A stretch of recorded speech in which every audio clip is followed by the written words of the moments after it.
Bienvenidos al podcast Sensibilidad y Visión, desde la razón y la ciencia al arte y la magia.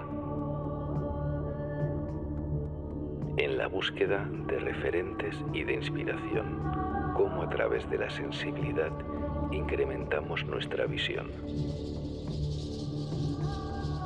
Soy Charlie Chicago y estás escuchando el episodio número 7 que se corresponde con la tercera parte de nuestra entrevista con Pau Pascual. Venimos de una tradición de tonadas de feina donde se galajaba, entonces las melodías entran en una improvisación eterna a ver quién hace las melodías más enrevesadas posibles, ¿no? Y esto se traslada directamente a la sibilda. Entonces, a partir de esas partituras totalmente lineales y monótonas, pues la gente empieza a intentar lucirse. Hacer florituras, ¿no? Hacer florituras.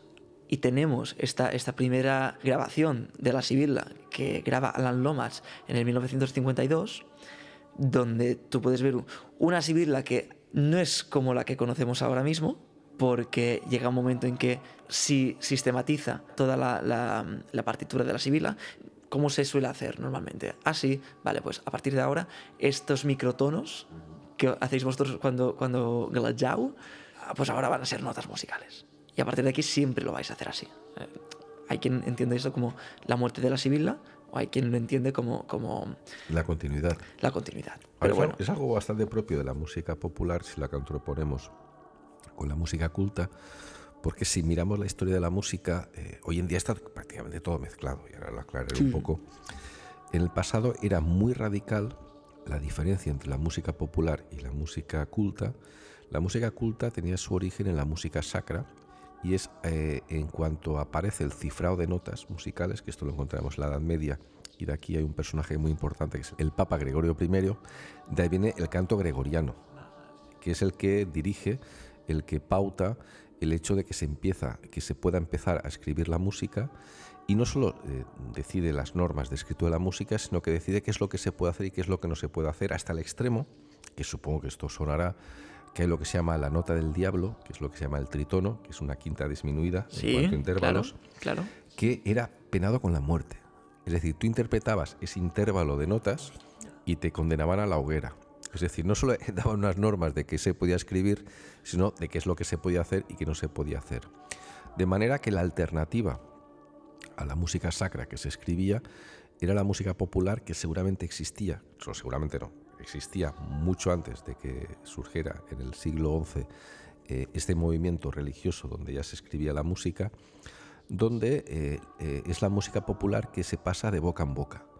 Como no hay escritura y no se puede memorizar exactamente una obra compleja, lo que se hacía es se partía de una idea básica y cada intérprete le daba su toque, y eso hacía que la composición fuera como orgánica.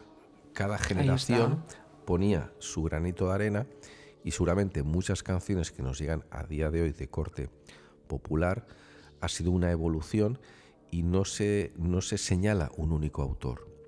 Porque cuando surge, cuando se inventa la imprenta, surge como la situación nueva de que al hacer copias de una creación tiene que surgir una ley que proteja esas situaciones, y surge la ley de propiedad intelectual, las primeras leyes de propiedad intelectual, que son precisamente consecuencia de esa nueva tecnología que es la imprenta, y hace que a partir de que surge la ley de propiedad intelectual surge la autoría. Y la autoría viene de autoridad, es decir, es la persona que tiene la autoridad sobre la obra. Claro, autor y autoridad están vinculados, y para que surja el autor tiene que haber la posibilidad de registrar la obra para acreditar la autoría.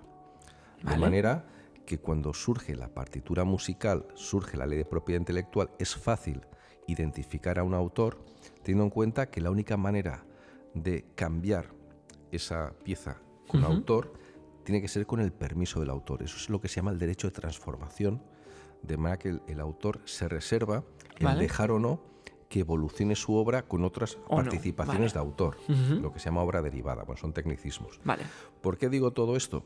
Porque la música popular, en su origen, que no se hacía con partituras musicales, tampoco había un autor claro. Y seguramente muchas canciones a día de hoy de música de raíz que va desde el blues al flamenco, en verdad no hay un autor. Sí que hay un cierto momento donde se puede permitir decir que eres autor si tú haces la partitura y lo registras, que es el caso de Federico García Lorca, que canciones como La Tarara, que eran de origen popular, él lo que hace es armonizarlas, porque él era pianista, pasa partitura y seguramente si buscas La Tarara te dirá que el autor es Federico García Lorca. Cuando él reconoce que no es el autor, que lo único que ha hecho es recopilarla, pero en la medida en que él la registra puede identificarse como el autor, pero él reconoce que no es el autor real, es un autor como adquirido. Por eso el gran reto es, que creo que es lo que estás explicando, que es como cada vez se aporta algo nuevo en esa cosa que era monótona y cada uno aporta, en ciertos momentos ahí supongo que habría la resistencia a que no apareciera como autor para preservar el origen y que se vea como una corrupción, o todo lo contrario, es un reconocimiento a que por el hecho de que yo con mi interpretación he modificado la obra original, que yo además de intérprete pueda aparecer como autor. De hecho, creo que la sensación general era, o sea, esta persona que recoge la sibila lo hace como abanderándose de estoy manteniendo la sibila a partir de ahora, la estoy recogiendo. Pero es lo que hacía Federico García Lorca. No la estoy modificando, la voy a proteger, claro. Pero es precisamente la visión que tenía Federico García Lorca. ¿Por qué? Porque si no, eso hubiera caído en el olvido. Teniendo en cuenta el carisma que tenía Federico García Lorca, ahí te entra perfectamente. Pero si te dicen que es de tu abuela y que no es de Federico García Lorca, seguramente tú te olvidarías. Claro. De ahí, un poquito, quiero reivindicar el reconocimiento de mucha gente que toma como esa iniciativa de que para preservar algo tiene que identificar a su persona, si su persona tiene el carisma suficiente como para que la gente se lo tolere, se lo permitan. Y estoy convencido que muchísimos autores de teatro, de literatura, han cogido muchos mitos, han cogido muchos elementos populares, que ellos lo único que hacen es reestructurarlos. Y tiene sentido porque en verdad no hay que desmerecer. Es decir, la persona que piense que alguien que agarra algo que ya está creado no es original, no entiende que para que una obra la entendamos, para que una música, para que un cuadro, para que algo lo podamos entender, tiene que tener una tremenda contradicción. Y es que ha de sonar nuevo, pero familiar. Qué raro. Es decir, yo si voy a una obra de teatro, leo un libro, que todo es absolutamente nuevo, no voy a entender nada. Claro. No voy a poder empatizar con nada. Y si me das una obra donde no hay nada nuevo y donde todo es lo mismo, diré, vale, estoy repitiendo algo que ya conocía. Totalmente. Por lo que seguramente para recordar, evocar me gustará, pero no me aporta nada nuevo, voy a ir, claro. Salvo que sea una obra que realmente con cada lectura se reinvente. Por eso, lo que somos productores musicales, debemos de entender muy bien que resolver esa contradicción es dificilísima. ¿Cómo logro que algo te suene familiar pero novedoso a la vez? Y eso es realmente el valor de la aportación del creativa. artista, claro. Absolutamente. Claro.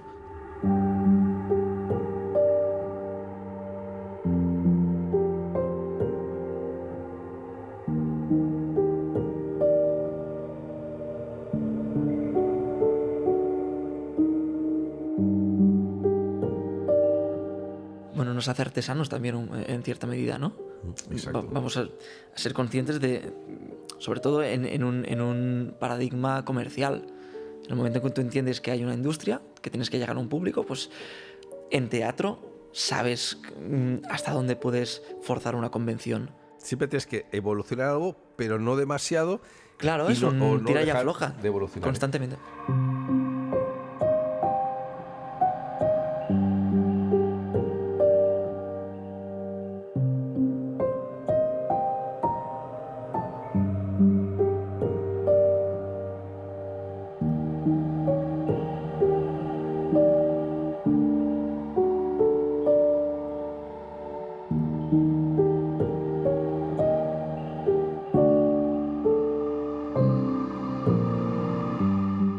Cuando uno buscaba la floritura, de alguna manera estaba como componiendo o evolucionando la sibila. Efectivamente. Y que seguramente lo que se ha recogido de la sibila ha sido aportaciones de muchísimos intérpretes durante muchos años. A partir del momento en que se recoge la sibila en una partitura, se está acabando con la esencia de esta creación popular espontánea, intergeneracional. Claro, en ese momento se dice, no, tú tienes que interpretar esta sibila. No en toda Mallorca, creo que hay hasta 4 versiones de la sibila en Mallorca, diferentes, depende del pueblo. Porque, claro, obviamente, siguiendo esta evolución, íbamos a tener segurísimo, según la región, una sibila muy diferente a la otra. No es la misma la de Campos que la de Lluc, que la de X, claro, las que haya. Y la sibila en ese momento como que muere un poco, en ese sentido, ¿no? Se sigue haciendo como siempre, pero muere un poco. ¿Qué está pasando? Que ahora se está desacralizando otra vez la sibila. Y hace que la gente pueda empatizar más o pueda sentírsela más, porque quizá no lo vean como algo tan religioso. Hay gente que está descubriendo la sibila de nuevo y está diciendo, pero lo que cuenta este relato es maravilloso. Es maravilloso, quiero utilizarlo. Sobre todo ahora, o sea, ahora que realmente estamos viviendo en un mundo postapocalíptico, los expertos lo dicen, ¿no? El mundo ya se acabó en el momento en que el ser humano fue capaz de destruir el propio planeta. Ajá. Con Hiroshima. Con la tecnología atómica. Es la con la vez tecnología atómica. Objetivamente y realmente hay la capacidad de aniquilar la vida. Ya no somos solo capaces de destruirnos a nosotros mismos, sino de destruir todo el planeta. Vale, pues vivimos en el apocalipsis.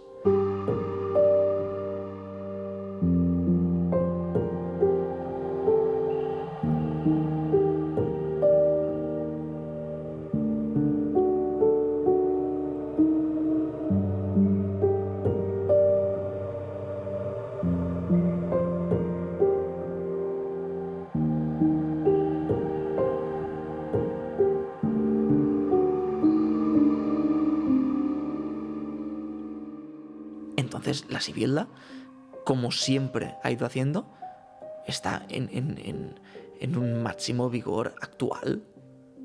Y si le añades lo de la pandemia, donde se ha visto Además, la fragilidad de la salud, donde se pensaba que la medicina estaba avanzadísima y que estábamos ya a salvo de todo, claro. De repente que se paralice el mundo por algo médico que no se tiene el control, es volver a recordarnos lo frágiles, lo efímeros que podemos llegar a ser y que solo si lo entendemos lo podemos asumir. Claro. De manera que de saque no nos viene esa visión, sino que a través de ciertas expresiones artísticas nos están recordando para que podamos entender esas realidades y, por ejemplo, ser más conscientes no solo de vivir el momento, sino de que cualquier acción que realicemos tiene una trascendencia con el futuro. Claro. Y si queremos un futuro de una manera, debemos de entender cómo actuar según la trascendencia de nuestras acciones. Ahí está. Y recuperando esta esencia de la sibila, ahora encontramos sibilas tecno. ¿Qué me dices? ¿Se ha llegado? No sabía. Sí.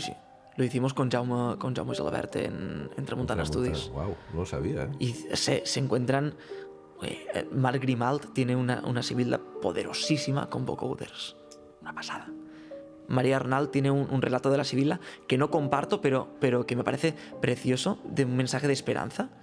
Porque, si no voy equivocado, pilla el mensaje como pues esta mujer empoderada que consigue irrumpir en el espacio litúrgico por encima de toda esta estructura de testosterona que es soberana, ¿no? en estos espacios. Es como una visión que intenta superar el mensaje y que sea precisamente la persona que lleva ese mensaje que sea el icono de lo que se quiere reivindicar. ¿Y con esto qué se consigue? Bueno, pues recuperar la esencia. Hacer que la sibila sea actual, como siempre, repito.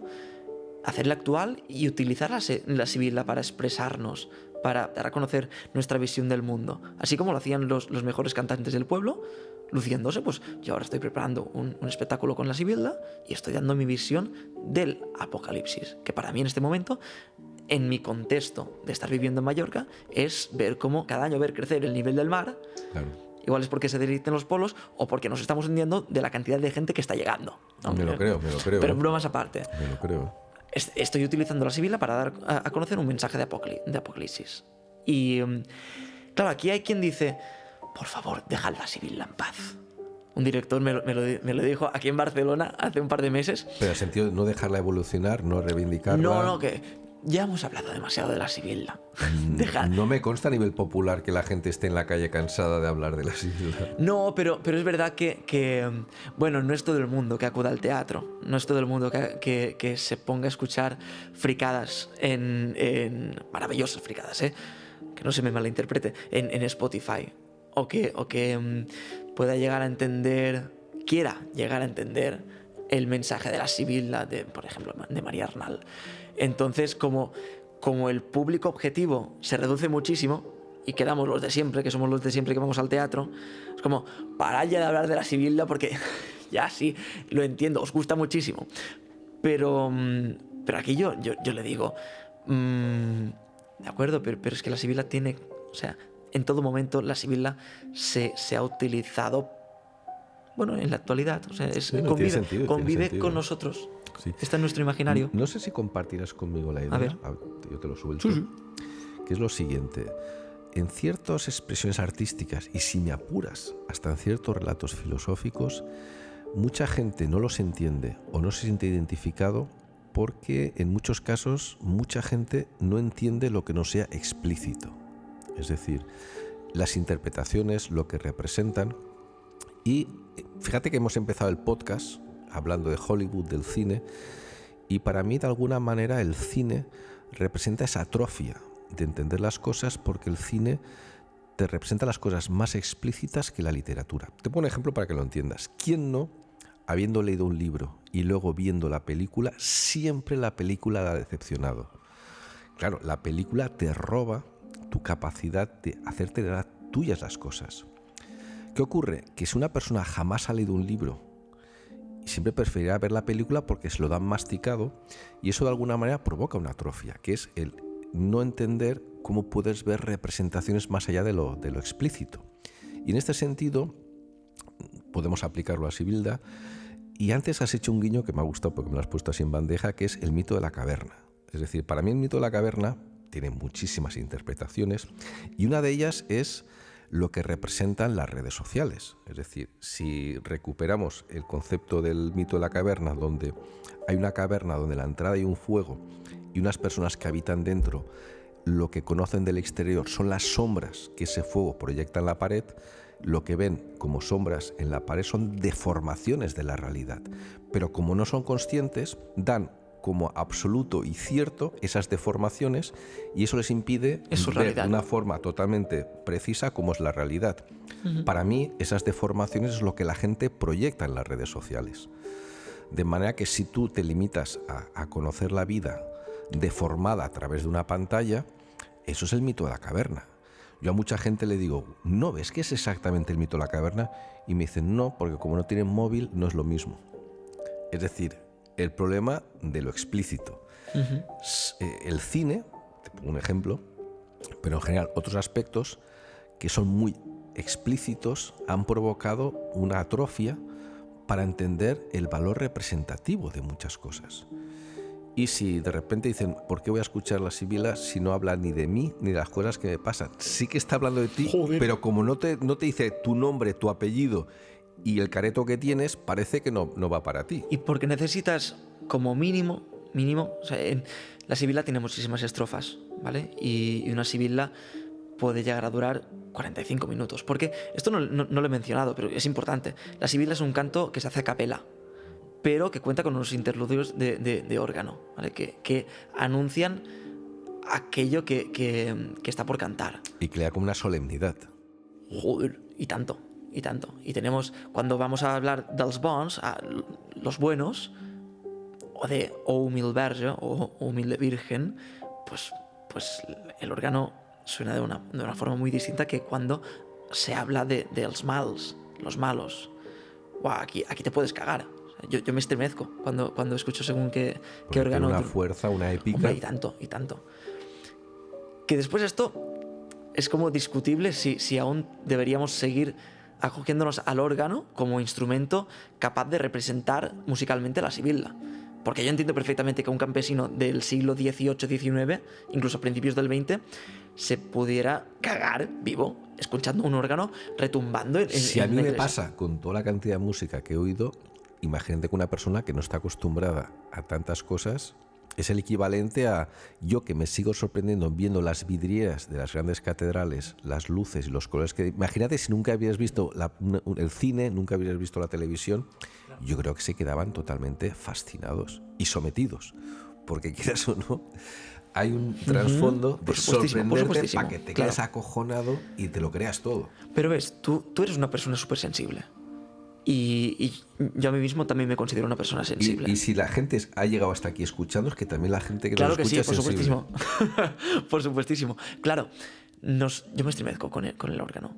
Pero hay mucha gente que lo que oye es un ruido extraño que suena muy fuerte. Sí, vale, ok. Sí, pero hay unas... Y esto ya es antropológico. Sí que hay una reacción común, y esto es psicoacústica, esto ¿vale? Como productor musical me encargo, y es cómo interactúan los armónicos en la percepción, es lo que se llama la psicoacústica. De manera que lo que se llama el quinto y el séptimo armónico ¿vale? tiene una capacidad de reacción en alerta. Y es curiosamente lo que utilizan los instrumentos de origen militar. Las trompetas de origen militar tienen destacados el quinto y sobre todo el séptimo armónico. ¿Vale? Y eso hace que cuando oigas un instrumento de viento te pones en alerta. Yo recuerdo, cuando era pequeño, que yo me crié en Valencia, cuando aparecían las bandas que tocan instrumentos de viento, era como despertarte, como si tomara 10 cafés y te ponen alerta, te despiertan de golpe. Es decir, y de hecho, se utiliza la corneta con el quinto levantado para despertar, no porque la cara, porque está estudiado que la reacción neuronal psicológica de psicoacústica entre el quinto y el séptimo armónico crean una reacción personal, y eso es universal. Y lo fuerte es que yo aprendí mucho de acústica con constructores de órganos litúrgicos, y me impresionó mucho la obsesión que tienen a la hora de encontrar las aleaciones metálicas para tener un control sobre estos armónicos. Vale. Porque se dan cuenta que en la iglesia deben despertar esa reacción, que en el caso de estos instrumentos es más el tercero y el quinto armónico, no tanto el séptimo armónico. Okay. El séptimo armónico es un poquito más militar. Vale. Pero en esa épica que te pone en alerta y sobre todo sientes una sensación de fascinación a la cual hay que sumarle otra sensación, que es otro efecto de psicoacústica, que es que si veis un órgano litúrgico os habrá llamado la atención de que hay un montón de tubos. Y te preguntas, ¿por qué hay tantos tubos? Porque tienen que dar la misma nota, pero como físicamente es imposible hacer dos tubos exactamente iguales, esa pequeña diferencia de tamaño hace una modulación, una cosa que se llama efecto chorus, que lo que hace es darle un grosor enorme al sonido. Y si os habéis fijado, el que interpreta tiene unas levas, que son unos tiradores, que lo que hace es liberar qué tubos interactúan, y él puede empezar con un pianísimo tocando muy flojo, cerrando muchos tubos, y te suena como recogedor, que es, por ejemplo, cuando entras en una iglesia y no hay ceremonia y están tocando de fondo y unas notas muy tal, y no te da esa sensación de magnificencia, sino, si me apuras, hasta de recogimiento. Pero empiezan a tirar las levas y empieza a rugir el órgano con esas sensaciones psicoacústicas, y hay una reacción química, física, porque esas ondas en esas proporciones de armónico de alguna manera resuenan en nuestro interior y provocan una reacción física, y no es ni fortuita ni es inducida, es precisamente teniendo en cuenta cómo actúa el ser humano ante los sonidos. Y eso, que puede parecer una cosa anacrónica, yo, haciendo música moderna, tengo que entender qué proporción de armónicos tengo que manejar para provocar una reacción en la gente. Y eso no lo encuentro en la literatura actual de la tecnología. Tengo que recurrir a los luthieres, que construyen instrumentos litúrgicos que sabían perfectamente qué reacción iban a provocar en la gente. Vale. De ahí el valor de la tradición. Por supuestísimo. Pero también es cierto que así como el cant de la Sibil·la a nivel vocal evoluciona, entiendo que también podría evolucionar, podríamos encontrar formas de activar esas alertas, pero con la tecnología actual, y de esta forma acercar muchísimo más el cant de la Sibil·la a gente que a lo mejor no tenga la sensibilidad de entrar en una iglesia y querer verdaderamente escuchar el órgano. Por eso creo que impactan tanto y gustan, porque gustan las sibilas que pues utilizan vocoders, que utilizan techno, que utilizan... Porque impactan, reconoces, es algo nuevo, pero también es tradicional, es equilibrio. Ahí ¿no? está, ahí está. No sé llamar familiar, pero sí tradicional. Para mí la tradición es como una garantía, es decir, si eso aguanta muchos años, por algo será. Por algo será, Por algo será. por supuestísimo. De manera que de alguna manera en el día a día necesitamos ciertas cosas que nos den garantías de que por lo menos eso durante años y años ha funcionado. Pongo el ejemplo, ya sé que mucha gente se me puede echar encima, lo que son las dietas. Para mí la dieta mediterránea, que evidentemente no es comer aceite de oliva a cucharadas, sino entender el conjunto de todo, que es qué tipo de alimentos son, alimentos frescos de la tierra, qué horarios se hace la comida y en qué contexto se hace. En un contexto de comer, de tener una tertulia, es decir, de dar una serie de valor a las cosas, que si realmente, al principio del capítulo hablamos de la fuerza del Mediterráneo como referente creativo mundial, hemos hablado del nacimiento, del renacimiento, pues igual el valor de esas consecuencias donde sale el método científico, donde sale el racionalismo, donde salen todas esas culturas crossovers, precisamente el valor de la tradición es esa garantía de que eso ha sido alimentado de esa manera.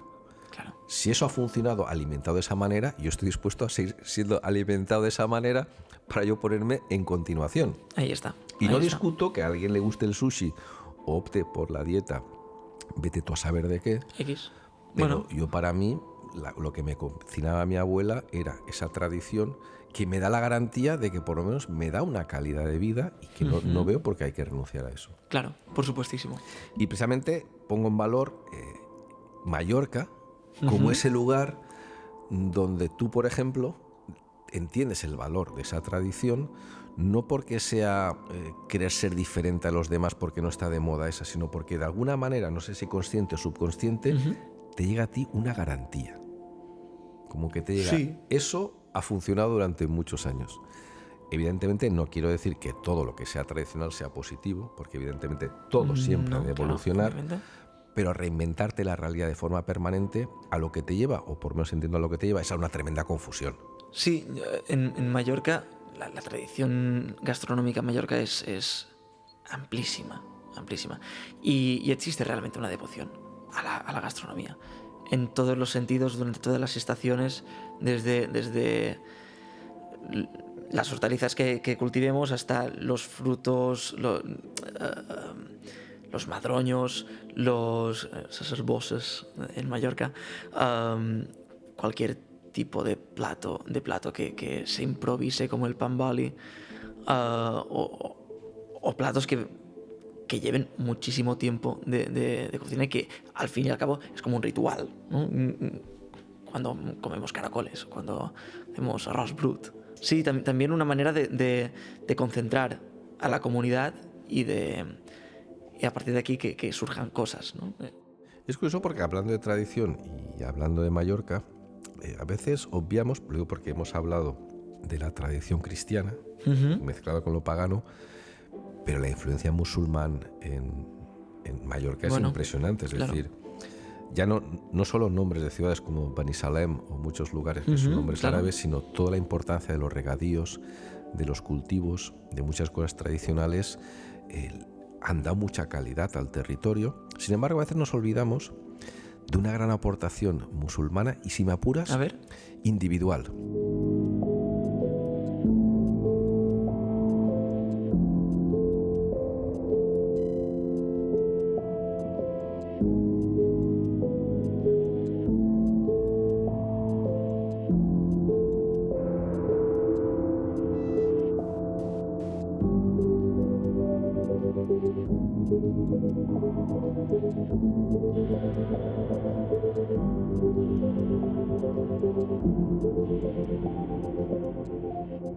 Resulta que de la época del Islam, quizá la época más esplendorosa es la época del Califato de Córdoba, porque es quizás el pico donde están más avanzadas las ciencias, la filosofía, el conocimiento. Y de aquí hay un personaje que a mí me llama muchísimo la atención, que es Ziryab. Él nació en Damasco y lo que pasa es que como hubo la crisis de la familia Omeya, que fue una revolución, los Omeya eran la dinastía que provocó el crecimiento del Islam y fue meteórico. Es decir, si vemos cuando murió Mahoma y cuando consiguió el apogeo, apenas pasaron 100 años. Es impresionante, no hay antecedentes. O sea, Jesucristo, hasta que consiguió la expansión del catolicismo no es tan rápido como el Islam. Y los Omeya, la dinastía, tuvieron una crisis en Damasco y huyeron los omeyas y fueron hacia el Al-Ándalus, de ahí que gran parte del crecimiento del califato de Córdoba. Ziryab, que es este personaje, es fascinante. Yo creo que te encantará, porque él era una persona con un gusto extraordinario, una sensibilidad extraordinaria. A él le llamaban el jilguero, que es como se traduce, porque cantaba de una forma maravillosa. Pero es que además, si a día de hoy, te pongo un ejemplo, la moda reconoce que hay un tipo de prendas, de ropa y de colores para cada temporada, esto nos viene de él. Hizo un tratado en el que dijo que hay que tener en cuenta cómo te vistes según la temporada, porque eso afecta a tus emociones, afecta a tu confianza, afecta a tu capacidad para influir sobre los demás y a estar en equilibrio con el tiempo y con el entorno. Y luego él también inventó, que eso te lo ligo con lo de las comidas, tal como hoy en día entendemos en el Mediterráneo el tipo de comida, es decir, no comemos lo mismo en un desayuno, no comemos lo mismo al mediodía, no comemos lo mismo en la cena, distinguimos un primer plato, un segundo plato y el postre, incluso cada plato qué tipo de guarnición lo acepta. Esto no es aleatorio, él lo recogió y lo escribió. Él propuso que para encontrar un equilibrio de lo que comemos a nivel todo, a nivel físico, a nivel emocional, no se podían combinar de cualquier manera los alimentos.